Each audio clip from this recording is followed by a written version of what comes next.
Assalamualaikum warahmatullahi wabarakatuh. Senang sekali bertemu lagi di Dapur Medsos. Kali ini bareng saya Tika Darmawan. Nah, seperti biasa di Dapur Medsos kita akan menghadirkan para bintang tamu yang luar biasa inspiratif. Tentunya punya cerita yang menarik juga untuk kita kulik, ya.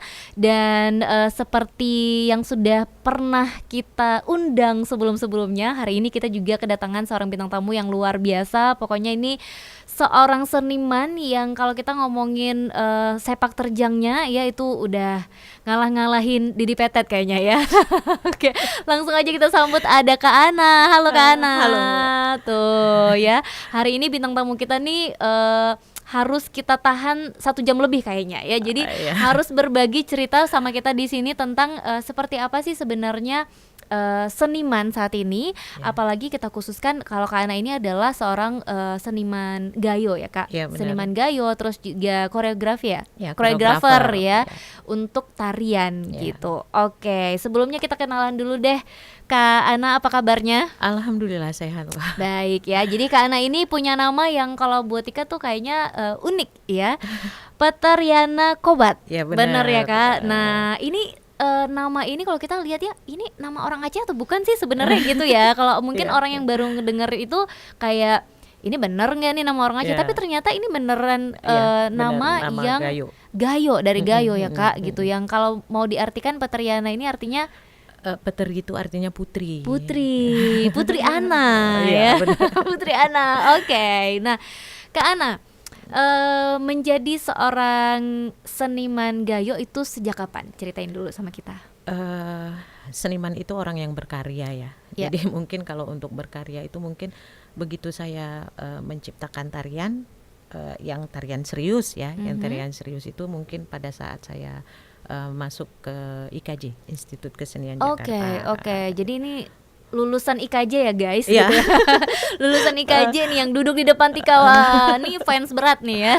Oke, jadi waktu mulai masuk ke IKJ itu ya Kak? Ya, cuman emang kalau untuk bikin tari yang asal-asalan itu udah dari semenjak SMP ya. Oke, tari yang asal-asalan itu yang gimana sih? Maksudnya jadi dulu gini nih, umpamanya ada datang tamu dari gubernur Aceh umpamanya, ataupun ada menteri dari kementerian dari pusat gitu, kita minta dibikinin tarian gayo gitu ya kan, dibikin tarian gayo sama orang tua, coba bikinin tarian gini. Oh ya udah dibikin ya, itu yang maksud saya tuh asalan tuh hanya untuk menyambut, hanya untuk hiburan gitu, bukan yang untuk pertunjukan yang serius yang punya alur cerita yang begini-begini ya. Nah itu enggak gitu. Jadi dari SMP aja udah bikin tarian ya. Aduh, suhu banget nih, suhu ya. Dari SMP awalnya udah seneng bikin tarian, terus masuk ke IKJ akhirnya diseriusin juga ya. Jadi masuk IKJ-nya tuh sebenarnya telat. Jadi saya tuh maunya dulu tuh begitu ditanya tamat SMA mau masuk kemana, saya milihnya dulu tuh ke Padang. Ke Padang. Tapi orang tua ngotot saya harus kuliah di IKIP. IKIP-nya tuh langsung masuk ke Jakarta, ikut tes dulu tuh. Ikut tes, saya nggak jawab pertanyaannya karena saya nggak mau. Sebuah trik ya. Ini bahaya banget kalau ditonton sama anak-anak zaman sekarang. Sebuah trik daripada melawan orang tua gitu ya, dengan cara yang halus ya Kak. Jadi pada saat pengumuman orang tua sibuk nih, lihat pengumuman, saya udah yakin saya nggak lulus, orang saya nggak ada jawab apa-apa kok gitu. Dan jadi saya pengennya dulu sekretaris. Akhirnya masuk sekretaris, saya tamat tahun 93. Dari SMA Negeri 3 Takengon, saya masuk sekretaris. Di sekretaris orang tua saya nggak setuju, bapak nggak setuju, anggapan dia sekretaris yang gimana zaman dulu gitu. Nah, akhirnya keluar dari sekretaris, cuma setahun di sekretaris, saya masuk di salah satu universitas swasta ngambil jurusan hukum. Masih mencoba yang pokoknya jauh dari kesenian itu tadi ya. Udah, jadi akhirnya orang tua berusaha. Nah dari Aceh dulu ada pengiriman ke Padepokan Bagong Kusudiarjo. Jadi saya pengiriman dari daerah untuk ke Bagong Kusudiarjo, kejauhan, nggak dikasih sama kakak-kakak, kejauhan, makanya aja susah anaknya gitu. Akhirnya cari-cari informasi, dapatlah untuk di IKJ. Saya nggak tahu nih didaftarin di IKJ. Saya udah mulai kuliah di jurusan hukum, di namanya Universitas Islam Jakarta, ngambil jurusan hukum gitu. Udah sama abang dikasih tahu, kamu lulus di IKJ. Waduh. yang dihindari nih ya ceritanya ya. Udah nih diantar ke IKJ, dia pertama nggak ngasih tahu nih. Dibawa ke IKJ, kampusnya itu kecil, yang saya tahu kampus itu wah gitu ya kan, namanya kita dari kampung nih. Iya. Pasti dalam pikiran kita kampusnya tuh yang wah, yang iya, gimana apalagi gitu. IKJ siapa yang nggak tahu gitu ya. Nah kebenaran saya nggak tahu itu Oh IKJ. iya benar. Oh iya, siapa yang nggak tahu ternyata karena nggak tahu ya. Nggak tahu gitu. Iya. Udah dibawa ke IKJ, saya ngeliat kok banyak artis ya. Oke. Udah ternyata udah seperti itu, ternyata saya lulus. Saya nggak tahu nih, udah setelah lulus baru dikasih tahu sama abang, dibawa ke sana, lulus, alhamdulillahnya lulus. Udah jalanin aja dulu. Oke. Nah, jalanin, ternyata sayanya nggak kekejar. Disuruh milih, kamu milih mana? Saya tetap milih hukum nih. Oke. Udah itu sama orang tua kekeh, nggak ada hukum-hukum. Akhirnya IKJ lah, karena emang nggak kekejar. Waktunya yang sangat nggak kekejar, karena di IKJ itu selain kita untuk membuat karya sendiri, kita harus membantu senior. Belum lagi satu jurusan, belum lagi teman-teman dari jurusan lain, sinema, teater, seni rupa minta bantuan, kita pasti karena kerjasama ya. Gitu. Akhirnya saya memilih IKJ. Jadi yang sebenarnya dihindari akhirnya dipilih, justru itu sebenarnya jalan hidupnya. Ya. Jadi sebenarnya pelajarannya apa nih? Baru berapa menit ya kita ngobrol udah ada pelajarannya. Jangan melawan orang tua. Jadi jalannya tetap nggak ada ya Kak gitu ya, atas nama izin orang tua itu benar-benar udah ada jalannya aja gitu ya. Dulu kan kita nggak ngerti nih, masih kebayangnya cerita Malin Kundang. Iya benar. Jadi benar-benar nggak tahu. Ntar jadi Malin Kundang. Jadi Malin Kundang ya gitu ya. Tapi sebenarnya mungkin itu tadi ya, betapa orang tua itu yang paling tahu nih yang terbaik untuk anaknya. Terbukti dengan ngikut nih apa kata orang tua, Kak Ana bisa menjadi seperti saat ini gitu ya. Seorang yang memang benar-benar konsen di bidang seni, khususnya seni gayo gitu ya.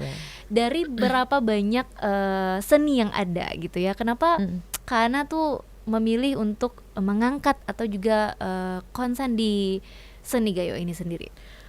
Awalnya gini, di Jakarta tuh udah saya masuk ke IKJ itu, kita kan dites nih, masuk ke sana tuh dites gitu, dites. Saya bawa tari guel.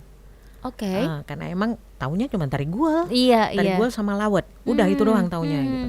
Nah pas tes ke sana ternyata teman-teman di IKJ tidak begitu tahu dengan tari guel. Mereka ada tahu tari guel itu di tahun 84, saya masuk 94. Mereka tahu tari guel itu di 84, ada pertunjukan di Taman Ismail Marzuki tari guel gitu.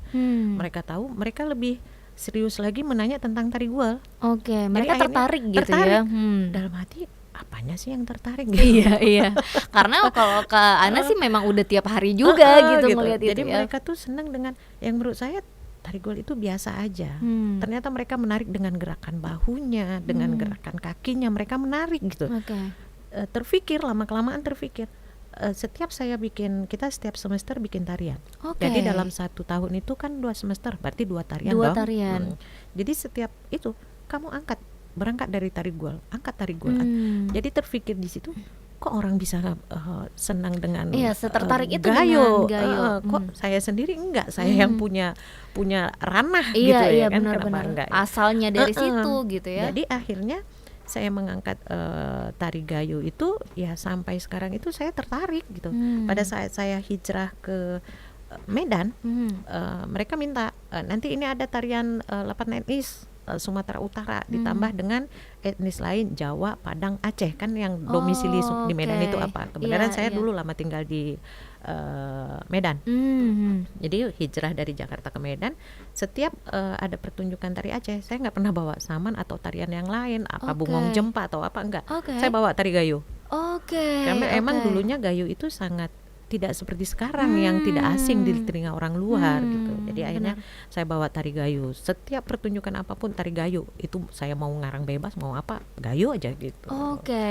Tapi setuju dengan kata Kak Ana, kalau mungkin kalau kayak tarian saman dan lain-lain itu kan memang udah mendunia bahkan gitu. Jadi kayak malah ada di beberapa negara yang itu menjadi salah satu kurikulum mereka tuh, salah satunya adalah tari saman ya, kalau nggak salah gitu. Nah ternyata tari dari gayo ini juga nggak kalah menarik sebenarnya ya. Hanya saja kurang terekspos ya saat itu istilahnya kesempatan yang belum ada pada saat itu mungkin ya. Jadi setelah itu akhirnya saya selalu mengangkat gayo.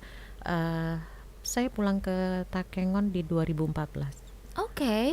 Di 2014 Baru dong kalau gitu ya, baru juga. Oke, baru. oke. Jadi di 2014, di 2015 saya dapat tawaran nih mengangkat tari sining.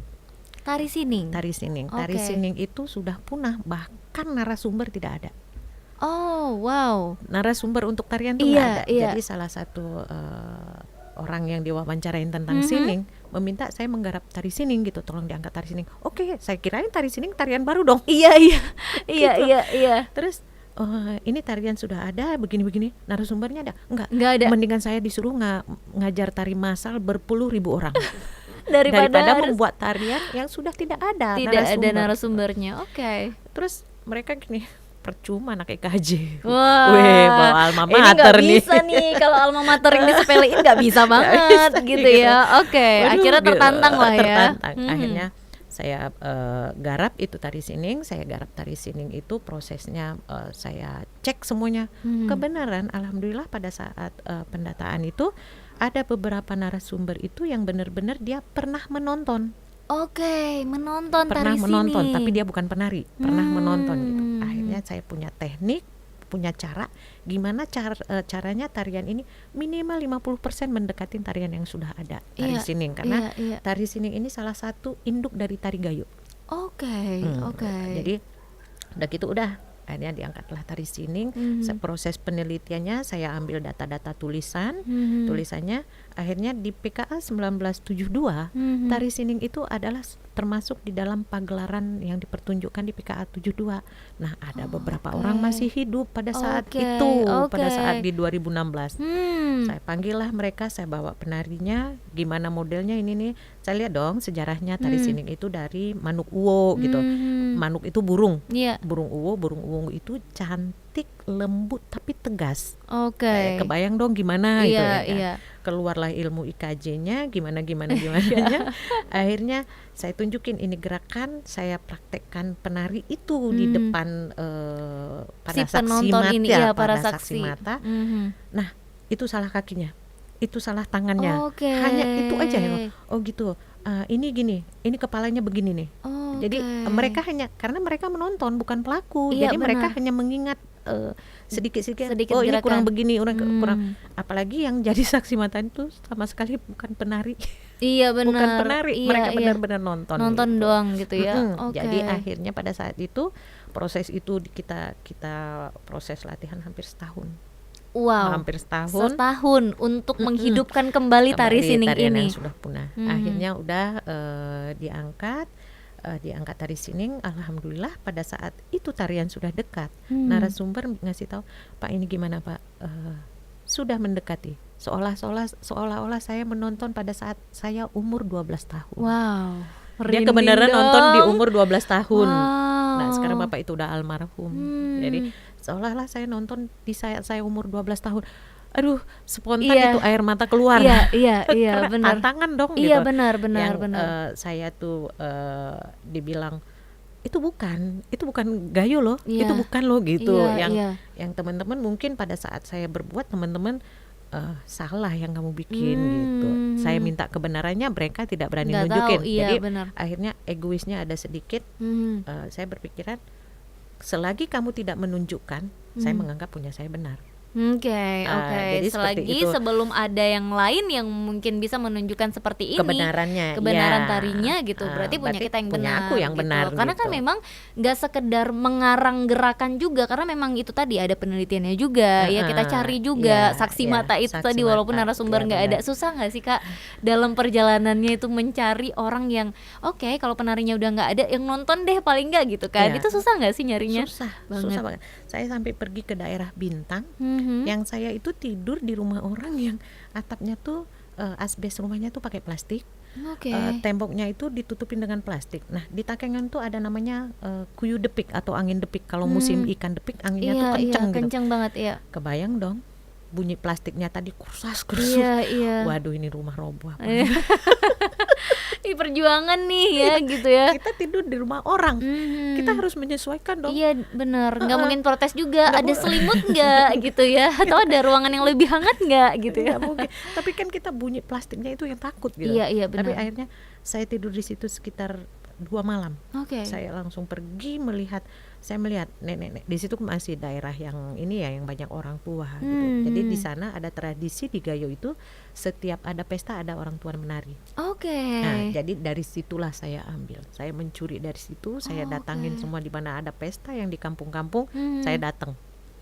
Oke, Saya minta untuk izin. iya. Saya minta izin, saya tidur dengan nenek itu, nanya-nanya gitu. Nah, mereka tidak tahu itu tarian, tapi mereka tahu menarinya seperti ini. Oke. Nah, Jadi seperti mereka itu. nggak tahu itu Itu namanya sebenarnya. tari sining, mereka nggak tahu. Tapi Oke. mereka taunya, nah sining ini tarian menaikkan rumah reje. Nah, jadi nenek itu cerita dulu pada saat zaman dulu kalau rumah reje diberdirikan, ditarikanlah tari sining. Tarian, ada tarian, tapi dia tidak menyebutkan tari Itu sining. tari sining. Gitu. Jadi Oke. dalam pikiran saya ya emang saya lahir di tahun 74. Jadi saya paham banget yang umur berapa yang tahu itu nama tarian. Kita hitung lagi gitu ya. Itu tadi penelitian itu tadi ya gitu. Wow, jadi PR seperti banget. itu gitu. Terus berjalanlah tari sining, akhirnya tari sining di tahun 2019 apa 20 saya lupa, menjadi warisan budaya tak benda untuk Gayo.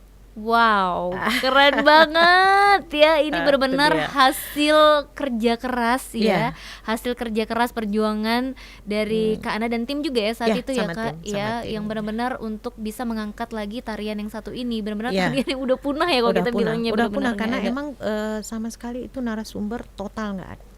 Oke. Mereka semuanya saksi mata, tidak ada tulisan sedikit. Nah, tapi ya alhamdulillah. Itu emang kita bangkitkan. Keren banget ya. Ini terbukti nih alma maternya ya. Terbukti nih alma maternya kalau gitu ya. Iya, oke. Berarti akhirnya tari sining ini menjadi warisan budaya tak benda. Dan hasil perjuangan dari Kak Ana dan juga teman-teman. Sampai akhirnya juga saat ini Kak Ana sedang menjalani atau juga sedang mengangkat satu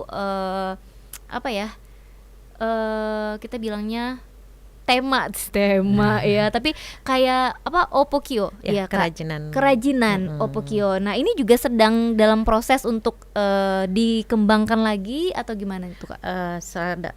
Dalam proses pengembangan karena pengangkatannya sudah, penelitiannya sudah di tahun. Prosesnya itu awalnya gini nih. Prosesnya saya dapat dikasih kepercayaan oleh pihak provinsi. Jadi dulu di Aceh itu ada Gayo Alas Festival Gayo Alas Mountain. Jadi Gami Fest namanya. Nah, untuk pertama kali pembukanya di Takengon. Nah, saya dipercayalah untuk membuat tari masal. Nah, jadi saya berpikir ini tari masal harus mendampingi mewakili 4 kabupaten, Aceh Tengah, Benar Meriah, Belangkeceren sama Kota Cani. Apa ya yang mewakili 4 daerah nih? Saya berpikir nih, ide sudah ketemu nih, apa sih yang ada di Gayo gitu ya kan? Nah, bacalah penulisan salah satu di Gayo itu Amandio, Facebooknya Amandio, banyak tulisan dia tentang sejarah Gayo. Nah, begitu saya baca salah satu tulisan, ini mewakilin Gayo banget gitu. Nah, judulnya Opokyo gitu. Opokyo itu adalah motif dari Gayo, namanya Kyo itu motif. Kyo itu motif. Ukiran gitu ya kan, motif. Upuh itu kain. Nah, inilah berarti motif kain motif. Iya. Gitu. Yang pada dasarnya sebenarnya Opokyo itu hanya garis lurus doang. Namanya Opokyo itu garis lurus doang di dalam tenun. Akhirnya saya angkatlah judul tari masal itu Opokyo. Saya dibully abis, anak baru lahir tahun kemarin udah bilang Opokyo itu begini sejarah ini dibilang pokoknya saya dihujat abis. Jadi sempat sedih sih. Aduh, gitu ya kan. Saya merinding banget nih denger ceritanya karena kadang-kadang kita nggak tahu ya dari satu acara festival yang mungkin ada orang-orang kayak Kak Ana yang sudah memperjuangkan acara ini agar punya nilai sejarah yang tinggi juga gitu, tapi justru malah kena hujat ya Kak ya. Saya dihujat habis-habisan. Habis itu saya akhirnya nanya lagi nih sama yang punya tulisan, apa sih Opokyo? Itu hasil tenun Gayo. Loh, emang Gayo punya tenun gitu? Punya. wih PR. Iya, oke, ini tantangan baru Tantangan nih. baru Ya, nih, oke. PR nih. Di samping saya habis dihujat habis-habisan, saya buktiin dong ke masyarakat Iya. yang menghujat saya Mhm. tuh nggak ngarang bebas. Iya, Saya iya. punya bukti bahwa itu ada gitu. Nah, itu di tulisan dia di 2015. Dia bikin 2015 apa 2015 di Facebook. Dia menulis 2015 apa 14, saya lupa gitu. Tapi saya ngangkatnya di 2019 ya. 19, oke. Udah gitu saya baca tulisan dia, habis itu aku minta data lengkap nih tentang Oppo Q. Iya. Diambilnya lah, ternyata dia ngambil dari Google tulisan Belanda. Oke, Ada sekitar 26 artikel diambil sama dia. Udah dikasih ke saya, diterjemahin. Lama dia terjemahin 1 tahun. Oh wow, 1 tahun ya. Bayangin aja. Kan Lama tulisan dari bahasa Iya, Belanda iya. pakai translate Iya, gitu. iya, Bahasa iya. Belanda akhirnya ke bahasa Indonesia gitu ya kan. Udah saya pelajarin gitu. Akhirnya ayo deh kita gerak gitu. Habis itu kita diarahin ke tempat nenek yang pada saat kita penelitian umurnya 126. Wow, ini lagi-lagi ya ngomongin soal penelitian, yang dicari adalah narasumber yang memang kalau kita mau lihat lagi asal dari Oppo Q itu sendiri kan udah bertahun-tahun lamanya gitu. Berarti nyari lagi narasumber yang umurnya juga nggak jauh-jauh beda dari itu ya. Karena kan kita melihat tulisan Oppo Q itu umurnya 1.500 tahun. Oh wow. Nah, berarti kan kita nyarinya udah yakin aja nih narasumber nggak ada. Iya benar. Karena kan susah nyari orang umurnya. Iya. Pada benar. saat saya bertanya ke orang tua saya yang umurnya 90 tahun, efek faktor umur kali dia. Iya. Jadi dia lupa dengan tenun. Dia lupa dengan tenun gitu. Udah, tapi pada saat kita nanya di atas 99 sekian, nah dia paham akan tenun gitu. Nah, pergilah kita diarahin coba ke daerah Serule. Kita ngebahas nih tenun, di dalam tenun itu ada sutra. Sutra di sana itu namanya kertu apa ya bahasa Indonesianya saya lupa tuh. Gak apa-apa, biar kita jadi tahu bahasa gayonya gitu ya. Keuntungan saya itu suka mengangkat sesuatu yang unik. Oppo Q tadi kan unik banget, sangat jarang di telinga masyarakat gayo. Namanya gitu, ya kan? tuh bener unik gitu. Untuk nyebutnya aja kita masih suka salah. Iya. Jadi pada saat tari masal saya suka ngangkat judul yang unik-unik. Gitu ya kan? Ini unik nih gitu ya kan. Kayaknya sesuatu yang unik pasti bakalan jadi viral gitu. Setuju. Ke situ awalnya gitu. Ternyata jadi bahan ini untuk saya, bahan cacian untuk saya ya. Saat itu gitu ya. Pada saat itu akhirnya udah diarahkanlah coba pergi ke daerah Selule, jumpain Anan Rawi. Nah, pergilah kita ke tempat Anan Rawi. Sampai ke sana ternyata nenek itu orangnya yang yang udah tua banget gitu, nggak seperti yang saya bayangkan. Nah, pada saat saya nanya dia taunya ternyata daun kertu tadi bukan untuk sutra. Dia taunya itu untuk pengobatan orang sakit. Jadi dia cerita dulu tuh, kita nih kan namanya COVID. Pada waktu itu 2019 COVID belum. Nah, dia cerita, dia ngomongnya kalau bahasa gayo nenek itu ngomongnya penyakit mubuduk itu penyakit kena kutuk gitu loh. Jadi kalau udah kena penyakit mubuduk itu kita kasih nih daun kertu untuk obat gitu. Nah, sedangkan kita penelitian nih kertu itu adalah untuk bahan sutra yang untuk ditenun gitu kan. Awalnya udah kecewa nih gitu. Habis itu kita tanya masalah tenun gitu. Oh, tahu dia. Mulailah diungkit sama dia tenun. Mulai terbuka ya, sedikit jalannya ya. Alhamdulillah gitu ya. Udah seneng, spontan air mata keluar lagi. Alhamdulillah ada jalannya gitu ya. Udah gitu, udah nih. Ini awalnya penelitian Oppo Q ini bukan mau kita bikin pelatihan, enggak. Hanya membuktikan ke masyarakat. Pembuktian itu tadi. Aku tuh nggak bohong loh, aku tuh nggak ngarang loh. Aku tuh mengangkat ini karena ada faktanya, ada tulisannya. Itu awalnya gitu. Habis itu udah kita tanyalah tenun tadi, kita tanya, oh jadi tenun tuh dulu begini, cerita dia. Jadi di daerah sana nanti sekalian untuk melirik, umpamanya saya nih naksir cowok nih. Nah, tenun itu kan ada cetakan bunyinya tuh. Iya. itu kode biar jadi perhatian untuk cowok. Untuk daya tariknya lah istilahnya, untuk pemancing gitu ya, Iya. supaya dia ngelihat ke arah kita.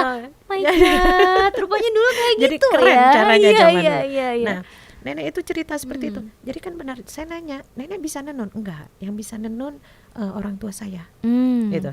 Nah, kebenaran nenek nih orang tuanya kepala polisi. Di zaman Belanda. Kepala polisi di zaman Belanda, dia punya ibu orang Bandung. Jadi cerita dia, cerita gitu. Nah, cerita masalah tenun, hilangnya tenun itu di zaman Jepang. Hilangnya tenun di zaman Jepang. Cerita dia, udah begitu kita mau pulang, saya nunjukin, saya megang buku nih, buku yang dikasih bekal sama temen tadi, sama Amandio tadi. Saya pegang nih buku untuk saya pelajarin. Itu apa? Karena Pak Dionya lagi sholat. Itu apa? Ini buku Nek, gitu ya kan? Buku tentang tenun tadi. Oh gitu, ngeliat gambar dia. Pas halaman yang dibuka, halaman tenun upuh kio, gambar upuh kio itu. Spontan, ini upuh kio. Oh wow. Masya Allah, saya di situ langsung saya sungkem itu nenek. Nenek itu nggak bisa baca karena dia tidak sekolah sama sekali. Buta huruf. Ini namanya upuh kio. Hah? Dan ternyata yang sholat nggak konsen. Karena ternyata benar ada ya. Karena posisinya ini saya nih di sini yang sholat di belakang saya. Dia nggak konsen, assalamualaikum kanan, assalamualaikum kiri. Nek yakin? langsung ya untuk dikonfirmasi ya. Nek ini benar gitu ya. Nggak percaya dia. Terus ada namanya alat benang 29 apa 39. Tahu dia? Ini benang 29. Wah, tambah lagi dong. Mestinya kita mau pamit pulang, nambah 2 jam lagi. 2 jam lagi di situ. Wow. Kebayang nggak sih, orang sholat di jamak, kita makan di jamak. Iya. Karena seru ngomong sama nenek itu benar, gitu. Benar. Dan nenek itu kaget, kita menanyakan tenun. Dia sangat kaget. Kenapa kamu nanya ini? Untuk apa?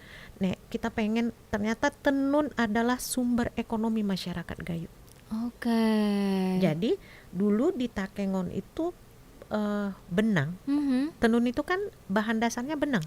Kalau sekarang kan bordiran beda dong. Di dalam kain, di bordir. Kain. Ini kan kalau memang tenun emang itu dasar. Benangnya yang dibikin jadi kain. Gitu kan. Jadi di Takengon dulu ada di sumber ekonomi di sana dulu bukan kopi. Nah, yang kita tahu benang, kan kopi. Ya. Jadi ternyata benang. Di kampung-kampung itu mereka di pinggir-pinggir sawah, di hutan itu pohon kapas. Wow. Nah, buktinya di daerah Toweren itu ada namanya cerka, cara pengolahan benang, cara membuat benangnya masih ada sampai sekarang. Punya raja gitu. Nah, itu dia sebagai bukti lagi. Nah, akhirnya ketemulah cerka, ketemu ini. Habis itu ternyata tenun itu punya Gayo. Gayo itu kan luas. Ada di Lukup Serbejadi, ada di Belang Kejeren. Pergilah kita ke Belang Kejeren, pergilah ke Lukup Serbejadi. Nah, ternyata upuh kio itu bagian dari adat masyarakat Gayo. Jadi ini saya punya anak laki. Pada saat anak laki saya nikah, saya kasih upuh kio ke anak saya. Hampir sama seperti Batak ternyata. Jadi hampir sama kayak kain adat, bagian dari adat upuh kio.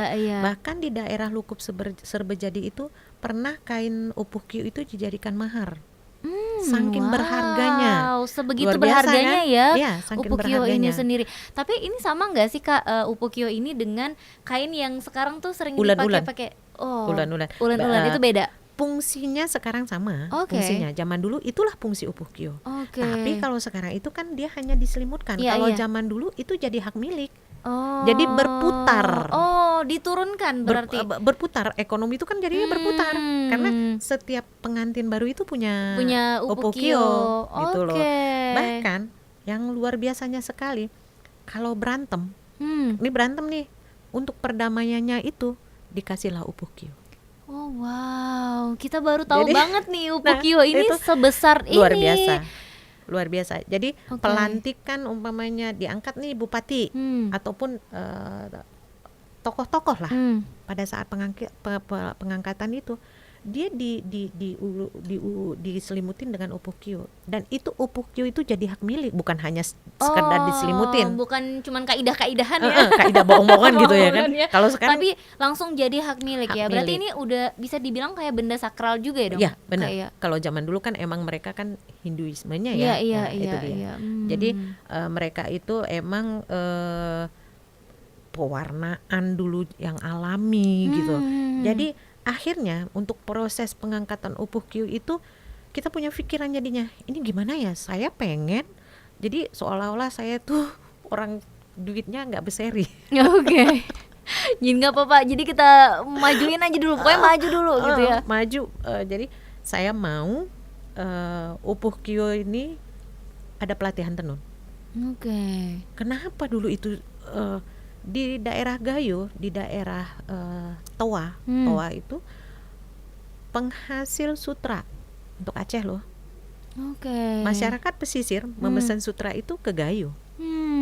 Nah, luar biasa kan, sekarang aja kita pakai sutra, leher agak diangkat dikit kalau udah pakai sutra. Udah gini tinggi banget ya. Nah, itu lehernya apalagi dulu gitu. Iya. Nah, jadi penghasil sutra, saya berpikir walaupun kita tidak pulangkan persis ke zaman dulu, tapi tenun itu kita bikin sekarang. Iya, gitu. Akhirnya alhamdulillah dari kementerian itu ada masuk. Kebenaran saya sering banget tuh dapat bantuan dari kementerian, masuk bahwa ada untuk penelitian begitu, dibiayain sama mereka. Akhirnya kita lengkapin semua data, kita masukkan proposal, melalui 4 kali seleksi, lolos.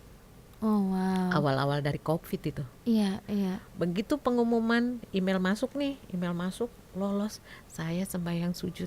Ya ampun. Langsung sujud syukur, alhamdulillah lolos. Apa yang saya harapkan terwujud. Iya benar, yang awalnya tadi hanya ingin sebagai pembuktian gitu ya, tapi malah jadi seserius ini dan benar-benar jadi penelitian yang akhirnya bisa berguna untuk orang banyak juga ya Kak, yang bikin semuanya jadi pada tahu gitu ya. Ternyata memang upukyo ini nyata adanya gitu. Benar, jadi saya buktikan ke masyarakat yang benar-benar memberi saya ini bahwa emang benar ada, dan ternyata teman yang membuli saya itu dia meneliti juga di belakang. Nyari informasi. Benar. Nyari informasi. Benar ada tenun gitu. Nah, di penghujung pelatihan tenun, kebetulan salah satu peserta itu dia hanya datang dan langsung keluar karena dia pusing menenun itu, dia tidak paham. Nah, ternyata mama dia adalah penenun. Oh wow, nah luar biasa gak sih? Ini yang awalnya kita cuma hanya punya literatur dan punya saksi mata, dia pernah melihat menenun. Iya. Di penghujung acara ternyata salah satu peserta itu mamanya penenun. Nah, kita ngundang nih beberapa tokoh-tokoh masyarakat yang ada di Gayo. Kita ngundang salah satu Bapak Ibnu Hajar Luttawar. Kakak Bapak Ibnu Hajar Luttawar adalah penenun juga. Wow, nah ini nih sebenarnya nggak bisa kita sepelein ya Kak, yang kita nggak tahu gitu. Ternyata memang sebegitu besarnya efek dari tadi ya penyepelean itu tadi ya. Iya benar. Jadi sebenarnya pelajarannya juga, jadi kalau kita ngelihat nih teman kita mungkin yang dengan sebuah karya yang mungkin kita sebenarnya nggak tahu gitu, jangan pernah membuli ya, karena kita nggak tahu, bisa jadi teman kita membuat sebuah karya itu karena memang pengetahuannya gitu bener. Yang nggak mungkin ngarang-ngarang juga gitu, dan juga dari hasil ilmu dan segala sharing ilmu yang didapat dari kiri dan kanan ya Kak ya. Iya benar. Jadi pada saat proses tenun, kita juga tiba-tiba dapat informasi bahwa di Gayo itu ada pahlawan yang berjuang 20 tahun gitu. Jadi semangat lagi nih saya. Iya, berarti ini masih banyak nih yang bisa dikulik-kulik ya dari sini ya. Jadi akhirnya semangat lagi, akhirnya saya mencoba untuk proses untuk mengangkat pahlawan nasional itu tidak gampang. Nggak seperti balikin martabak itu susah, ternyata ini lebih susah lagi. Susah gitu ya. Jadi akhirnya sekarang kita lagi proses untuk tim mengangkat pahlawan Gayo itu namanya Aman Nyerang untuk menjadi pahlawan nasional. Oke, nah ini berarti yang sedang diusahakan sekarang gitu ya. Tapi untuk Upukio ini sendiri lagi berarti proses, udah ada pemesanan beberapa pejabat. Wow, berarti ini kan ini sekarang di tangan Tika juga ada nih satu buku yang judulnya juga Upukio. Nah ini salah satu buku yang ditulis oleh Kak Ana juga ya? Enggak, ditulis oleh Amandio. Oke, Amandio, dan ini Kak Ana sebagai ketuanya. Jadi yang mengangkat Upukio itu kan awalnya saya gitu. Tim ya dalam apa sih perjalanan mengangkat Upukio ini sendiri dan menjadi salah satu narasumber juga mungkin ya. Kayak saat itu ditanya-tanyain ya. Dari hasil nginep bareng nenek-nenek itu tadi ya, nari bareng mereka gitu ya. Oke, nah ini kalau teman-teman yang mungkin pengen baca buku ini sebenarnya apa sih Kak yang boleh di-spill nggak nih kira-kira isinya? Ini mencakup tentang apa aja gitu? Tentang tenun. Benar-benar tentang tenun. Tapi di dalam itu ada beberapa kosakata Gayo juga yang sudah asing kita munculkan lagi gitu. Jadi betul-betul itu sejarahnya tenun, terus proses kita untuk tenun itu di situ disebutkan yang saya dibully. Oh, ada juga nih di sini ya. Oke. Awalnya kita tim tidak setuju dengan judulnya Upukio. Jadi mereka mengangkat inovasi tenun Kerawang Gayo. Makanya ada itu ada tulisannya inovasi tenun Kerawang Gayo. Jadi di dalam tenun tuh kita tetap memasukkan ada Kerawang Gayonya karena apa? Nah ini dia, ini Upukionya. Ini di sini ada gambar. Nah mungkin kalau di kamera nggak terlalu kelihatan. Jadi beli bukunya ya. Jadi beli bukunya ya biar bisa tahu gitu ya. Nah ini salah satu contoh dari Upukio ya. Itu Upukionya. Dan ini memang didominasi dengan warna hitam ya Kak? Warna sebenarnya bukan hitam sih, biru BCA. Biru gelap gitu ya. Jadi di Gayo itu sebenarnya tidak ada warna hijau. Adanya biru. Tapi orang Gayo menyebutkan biru itu hijau. Oh gitu. Oke. Keluarlah warna hijau. Oh gitu. Itu dia. Oke. Nah ini juga ada ya Kak. Ini kalau ini masih tenun. Ini tenun. Jadi kalau zaman dulu itu untuk motif itu dia motif ikat. Motif ikat itu agak ribet sedikit ya dalam arti dia harus diikat dulu, dicelup dulu. Nah, kemarin kita tidak ada pembelajaran untuk pewarnaan tenun-tenun itu karena apa? Bahan-bahan untuk pewarnaannya itu sudah kita tidak tahu, mungkin istilah dulu namanya polan, istilah sekarang pulin, jadi kan kita nggak nyambung. Jadi nggak nyambung, jadi susah jadi dapat ininya bahannya, karena kan dari rumput ya. Jadi untuk pewarnaan pun memang masih sangat alami ya untuk ini sendiri ya. Sangat alami dulu. Jadi kalau untuk warna kuning itu mereka ke kunyit pakai kunyit dicampur arang, campur apa lagi gitu. Terus untuk oren lain lagi gitu pencampuran. Ada daun-daunnya gitu. Tapi itu yang tidak ketemu. Kita yang tidak ketemu itu untuk warna biru dan hitam. Berarti kalau untuk penenunnya sendiri sekarang udah ada berapa banyak Kak untuk penenun Upukio ini sendiri? Yang menekunin jadi gini, mungkin mereka sudah terbiasa untuk membuat kerawang Gayo. Kerawang yang bordir, tiba-tiba ketenun kan sulit ya. Jadi mereka udah punya basic yang udah kuat, tiba-tiba dialihkan mereka nggak terima gitu mungkin. Tapi ada yang menekunin, ada yang tidak. Gitu. Tapi ada gitu ya. Sudah ada. Gitu. Jadi ini memang apa ya bisa dibilang walaupun sempat pesimis ya Kak. Awalnya gitu ya sempat pesimis untuk bisa mengangkat lagi Upukio ini, tapi pada akhirnya berhasil ya, dan menjadi pembuktian juga gitu.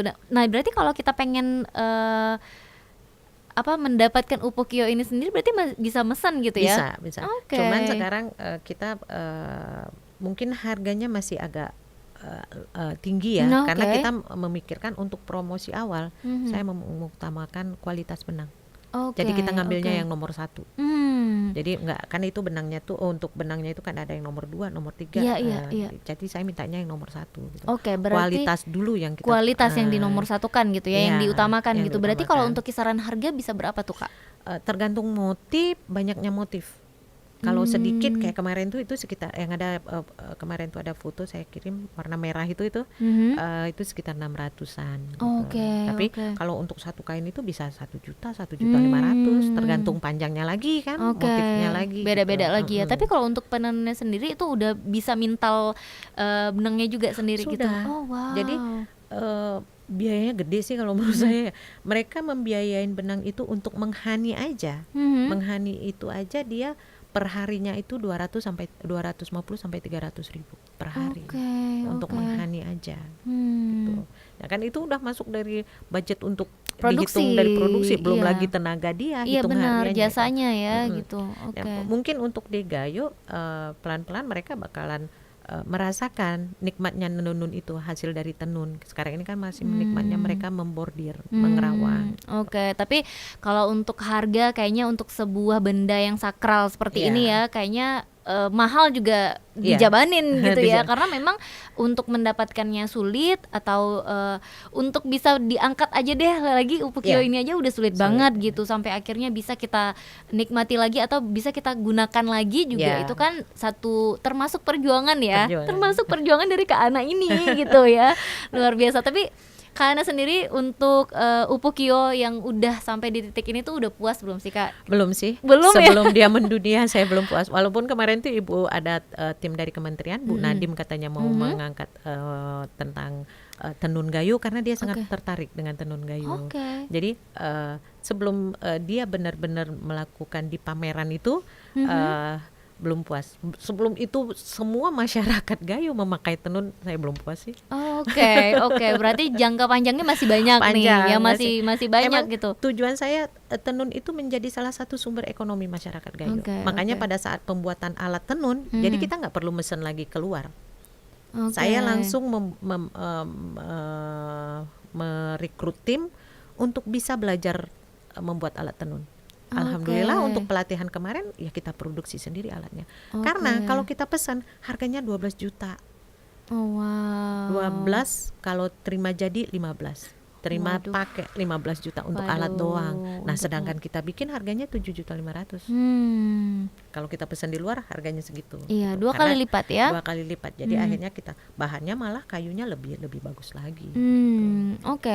Berarti apa ya kalau Tika ngelihat sih kalau target jangka panjangnya Kak Ana nih, kalau bisa semua masyarakat itu kenal atau juga pakai ya, pakai tenun, dan itu menjadi sumber ekonomi masyarakat. Sumber ekonomi masyarakat Gayo. Nah, tapi mungkin nggak sih Kak kalau satu saat tenun ini dibikin yang mungkin lebih affordable ya, yang lebih murahnya gitu, jadi pakaian hari-hari juga gitu di Gayo, mungkin itu memang sih? Mungkin karena pernah saya kasih tahu ke Bupati yang sebelumnya, sebelum PJ, saya minta di Gayo itu kan ada hari Kamis pakai baju kerawang.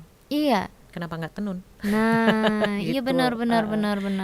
Tapi itu ya emang jangka panjang. Emang dibilang sama dia, ini selagi masih promosi kita yang kelas satunya dulu, nanti baru tuh. Kemarin udah ada masukan, kenapa yang nggak umroh itu pakai shawl tenun? Karena itu yang lebih murah lagi gitu.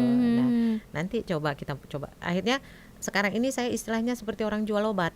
Oke. Masuk ke promosi sana sini ya Kak. Promosi sana sini. Untuk bisa tenun ini sendiri kembali berjaya gitu ya. Gimana? Zaman dulu aja tenun itu jadi sumber ekonomi. Kenapa sekarang? Karena kan tenun itu orang pakai tenun, seperti yang saya bilang, kalau orang pakai tenun itu pasti bangga banget gitu. Saya pakai tenun gitu. Pride-nya beda karena memang tenun ini selain ya dikenal dengan harganya yang mahal, tapi kan pembuatannya juga, proses pembuatannya itu sebenarnya yang bikin tenun ini menjadi mahal ya Kak Ana ya gitu ya. Nggak gampang gitu, pengrajinnya juga nggak sembarang orang gitu. Nggak semua orang bisa jadi pengrajin tenun gitu. Saya jangan disuruh nenun. Nggak bisa ya? Nggak bisa. Jadi sampai dibilang sama orang, neliti bisa ya. Kalau semuanya saya bisa, hebat dong saya. Iya, nanti siapa yang nenun kalau Kak Ana juga yang nenun ya, karena meneliti aja gitu ya. Karena PR untuk Gayo masih banyak banget. Banyak itu di Gayo itu yang sudah punah itu sangat banyak. Oke. Sangat banyak. Jadi PR itu masih numpuk untuk saya ya, sama teman-teman masih banyak. Berarti nggak kapok ya? Enggak sih, enak aja sih. Justru saya kalau nggak diomongin, sayanya nggak enak body. Gak kapok juga dengan proses yang lumayan panjang. Dimana sesuatu yang udah punah, yang udah nggak ada narasumbernya lagi, udah nggak ada pelaku sejarahnya lagi, tapi dicari nih ya. Justru seru aja sih. Seperti yang Aman nyerang, kita tuh harus ngelewatin jembatan goyang lumayan panjang, sekitar 20 meter ada kali. Jembatan itu goyang begini nih. Setiap lewat sana saya muntah. Tapi saya semangat gitu ke daerah itu. Tapi begitu nyebrang, saya nggak mau nyebrang. Saya bilang, saya suruh tim yang nyebrang. Karena jembatannya jembatan goyang, pinggirnya itu nggak ada apa-apanya, plong gitu aja. Jadi goyang dikit udah selesai, saya masuk sungai. Aduh, memang perjuangannya luar biasa ya. Jadi saya nggak mau. Iya. Jadi aduh, itu udah jalannya kita pergi sehat, pulang jangka. Iya. Itu yang PR banget sebenarnya. Tapi seru aja, seru aja. Seperti umpamanya ke Blangkejeren, saya tidak pernah ke Blangkejeren. Akhirnya Blangkejeren jadi nyatu sama saya gitu. Ada kerinduan untuk kembali ke Blangkejeren, seperti Lukup. Saya penelitian ke sana sekitar cuma 1 hari perjalanan ke Lukup, yang lumayan cantik jalannya, lumayan cantik sehingga badan kita remuk redam pulang dari sana. Tapi saya tetap pengen kembali ke sana gitu. Ada rasa ingin kembali ya. Berbicara tentang tenun juga nih. Sebenarnya tenun ini sendiri Kak, kita masih menggunakan apa tadi ya istilahnya ya? ATBM ya? Iya, alat tenun bukan mesin. Atau gedokan. Iya, itu sebenarnya kita yang mana gitu sekarang kalau kita pakainya? Kita sekarang ngambilnya yang ATBM. Karena ATBM itu dia dalam 1 hari bisa menghasilkan 1 kain sarung. Tapi kalau gedokan 1 kain sarung itu bisa seminggu atau 2 minggu. Kalau ATBM 1 atau 2 hari. Tapi masih ada yang pakai gedokan juga Kak? Masih. Tapi untuk di Takengon kita belum ada pelatihan untuk gedokan. Karena pernah saya coba untuk teliti untuk tidak ekonomis. Tapi nanti suatu saat bakalan tetap, karena supaya nggak mati juga kali ya Kak ya. Kita udah ngasih ke Museum Aceh Tengah dan Bener Meriah alat gedokannya. Kita kasih untuk mereka. Taruh di museum. Kayak gitu ya. Jadi biar kita nggak tahu nih, saya nggak mau pengalaman saya pada saat penelitian itu pahit. Saya nggak mau anak cucu saya mengalami hal yang sama. Jadi gitu. kita fasilitasi lah mereka dengan itu ya. Karena kalau kita ngelihat kayak di NTT itu kan mereka nenunnya masih pakai gedokan itu tadi ya gitu ya. Saya pengen jujur, saya bakalan mencontek Sianipar yang ada di Medan. Dia salah satu daerah itu di pusat kota Medan, jadi daerah kampung tenun. Jadi emang masyarakat itu mereka sekeliling itu nggak keluar rumah, nenun. Jual kain, dia pengadah tenun. Dan itu bisa jadi satu daerah wisata juga nggak sih? Jadi satu daerah wisata. Kan? Jadi dia menjual tenun.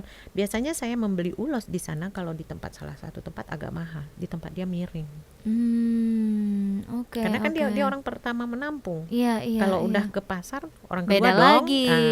Udah ada harga jualannya di situ ya. Berarti memang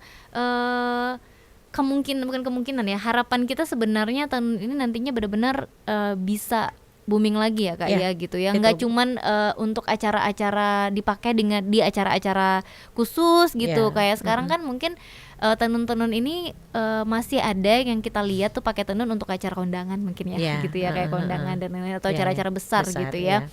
Pengen juga sih, apalagi sekarang kalau kita lihat ya, kalau dulu kan atribut budaya ini kan sangat-sangat dihindari sama anak-anak muda gitu. Tapi sekarang kalau kita ngelihat berbagai macam clothing line itu malah udah berani atau juga mencoba untuk insert atribut budaya gitu ya, dari mungkin jenis tarian yang dimasukkan gitu, atau juga tenun itu tadi gitu ya, atau motif-motif dari tenun-tenun juga gitu. Jadi di Gayo sendiri sekarang mereka anak-anak remaja sekarang itu justru kadang-kadang terselip lah nanti ada shawl gayunya gitu. Ini sekarang saya minta sama pengrajin bikin shawl tenun. Jadi untuk souvenir gitu. Cuman dia masih ngomong kita masih benang yang nomor 1. Jadi kalau untuk souvenir itu biar harganya agak lebih miring lagi, kita pakai benang di nomor 3. Oke, tapi tetap supaya ada bau gayonya tetap gitu ya, gitu. Jadi untuk bisa dijadikan bahwa di gayo souvenir. itu bukan hanya kerawang tapi ada tenun gitu. Iya, setuju. Harus nih ya, harus supaya orang pada tahu juga ternyata di gayo tuh banyak sekali seni-seni lainnya yang kita tuh hanya belum tahu gitu ya. Bukan nggak ada, tapi karena belum tahu aja gitu. Oke, seru banget ngobrol bareng Kak Ana dengan segala perjuangannya untuk seni gayo ya. Upukyo juga salah satu yang kita bilang ini anak ya Kak ya. Anak-anaknya Kak Ana nih ya yang dibesarkan lagi gitu ya dari nol banget dari gitu. Nol. Terus juga next projectnya akan mengangkat satu pahlawan gayo jadi pahlawan nasional. Oke, next project lagi apa nih Kak? Jangka panjang mungkin atau dalam waktu dekat ada? Masih fokus? Masih fokus, tapi sekarang sementara ini masih fokus. Kebenaran hari ini tuh kita ada untuk Pekan Kebudayaan Aceh. Terus ada juga di Takengon tuh mau bikin tari masal, tari guel. Masih fokus ke situ. Tapi kalau untuk jangka panjangnya sih, saya masih pengen untuk mengangkat, masih banyak di gayo itu yang harus diangkat. Saya pengennya bukan hanya gayo, Aceh juga gitu. Udah saya setiap pergi ke daerah-daerah, kebenaran saya di 2018 terpilih jadi ketua ASETI untuk Aceh, Asosiasi Seniman Tari Indonesia. Jadi kalau kemarin tuh saya ada pergi ke Semelu, saya jumpain teman-teman yang ada di Semelu gitu. Apa sih keluhan kalian tentang Semelu tuh ada apa gitu? Ternyata di Semelu tuh ada suku yang hampir punah. Suku Depayan, namanya suku Depayan. Udah namanya keren, kenapa nggak ini? Iya. Lagi-lagi Kak Ana kan suka banget nih nama-nama yang unik ya. Jadi kesannya Belanda gitu Depayan. Jadi ada PR, tapi teman-teman tim ngomongnya gayo dulu, jangan dulu itu. Oke, tetap ya daerah dulu nih, daerah sendiri dulu ya. Jadi, akhirnya saya sama tim ngomongnya semua kita angkat. Gitu. Pelan-pelan kita angkat. Oke, tapi kan untuk beberapa waktu ke depan nih akan ada event besar juga ya, PKA. Ya, nah ini Kak Ana nih akan menampilkan apa nanti di PKA nanti? Kebenaran itu kita kemarin tuh ada masukin konsep ke Dinas Pariwisata. Alhamdulillahnya terpilih. Jadi kita di dalam konsep itu mereka di Jarur Rempah. Nah, saya berkonsep mengangkat tentang pahlawan Aceh. Nah, kenapa sih penjajah datang ke Indonesia, ke Aceh? Pasti salah satunya sumber alam yang ada di Aceh itu yang mahal. Pasti itu yang mereka kejar. Nggak mungkin hanya mereka datang pengen ngerebut udah gitu kalau nggak ada yang menguntungkan buat mereka. Nah, salah satu sumber alam yang ada di Aceh itu ya rempah. Nah itu, jadi dari Jarur Rempah itu saya membuat tema Aceh dulu, Aceh kini, dan Aceh yang akan datang. Oke. Berarti nanti akan ada penampilan seperti tarian? Untuk tari masal, pembukaan PKA-nya. Oh wow, keren banget nih, harus ditunggu nih. Udah dapat bocoran duluan kita nih yang nonton, udah dapat bocoran luar, jadi jangan sampai nggak nonton juga ya. Oke, keren banget Kak Ana. Kalau untuk yang nonton kita hari ini mungkin anak-anak muda yang juga punya semangat yang luar biasa kayak Kak Ana juga, itu ada nggak sih yang bisa yang pengen Kak Ana sampaikan juga untuk teman-teman yang nonton kita hari ini, atau mungkin apa deh yang mau disampaikan gitu, mungkin khususnya untuk seni budaya gayo. Silakan Kak Ana. Jadi kalau untuk teman-teman yang ada di gayo ya dimanapun maupun Aceh keseluruhan, mencari, jangan pernah kita berharap jumlah dulu, tapi kita mencari pengalaman dulu. Nah, orang sudah tahu style kita, orang udah tahu harga kita. Jadi itu. Jadi kalau kita pengalaman nih, saya nih dulu saya dari penempel poster loh. Kalau ada pertunjukan saya nempel poster di tiang-tiang listrik, di tembok-tembok. Tapi itu saya mengambil pengalaman. Kapan ya saya jadi seperti orang itu? Benar. Nah, pada saat saya naik, kapan saya menjadi ini lagi?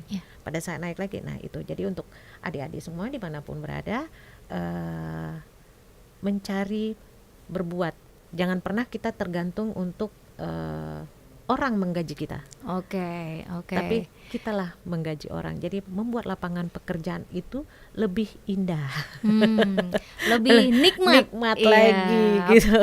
Apalagi memang akhirnya Kak Ana itu bisa berada di posisi orang tersebut yang tadinya Kak Ana lihat gitu ya, kapan nih ada di posisi ini gitu, akhirnya Kak Ana ada di posisi itu ya.